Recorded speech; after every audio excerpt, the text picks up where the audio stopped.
دوا بە دوای نمایشکردنی مۆنۆدرامای سەلمە لە چەند شارێکی کوردستان بە سپۆنسەری نووسینگەی بەڕێز قوبات تاڵەبانی جێگری سەرۆکی حکوومەت یاریمی کوردستان بەشداری فێستیڤاڵی مۆنۆدرامای قەرتاجی لە وڵاتی تونس پێدەکرێت.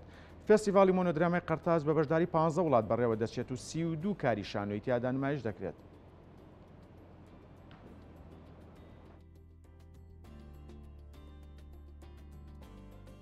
هەوار لە تازەترین کاریدا کە شانۆی سەلمەیە دوای ئەوەی کە 5 نمایشمان لە کوردستان کرد ئێستا ئامادەکاریەکەین بۆ یەکێک لە گەورەترین فستیڤاڵە نێودەوڵەتیەکانی وڵاتانی عەرەبی و بە تایبەت کیشوەری ئەفریقا کە لە وڵاتی تونسە فستیڤاڵی مۆنۆدرامای قەرتاج کە 15 وڵات بەشدارە. ئێمە نوێنەرایەتی عێراق و وڵاتی فەڕەنساکەین.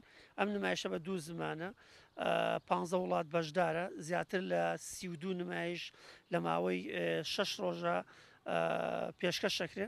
سبەی ئێمە لە فڕۆخانەی بەغداوە سەفەری وڵاتی تونسەکەین. تەمام کارەمان بە سپۆنسەری نووسینگەی کەلتوری بەڕێز قوبات تاڵەبانیە. کۆمەڵی خەڵک هاوکارمانە لەم کارە بۆ ئەوەی هەمیشە کارەکانمان بەرەو نێودەوڵەتی بوون بڕە. هەمیشە گروپی شانۆی هەوار لەناو ئەو گروپە عێراقیانە یەکێکە لەو گروپانەی کە هەمیشە پێشەنگە بە تایبەت بۆ مۆنۆدرامای سەلمە دەنگدانەوەی گەورەیە بوو بۆ هیوای بتوانین لە وڵاتی تونسیش نەتیجەیەکی گەورە و بە خەڵاتەوە بینە.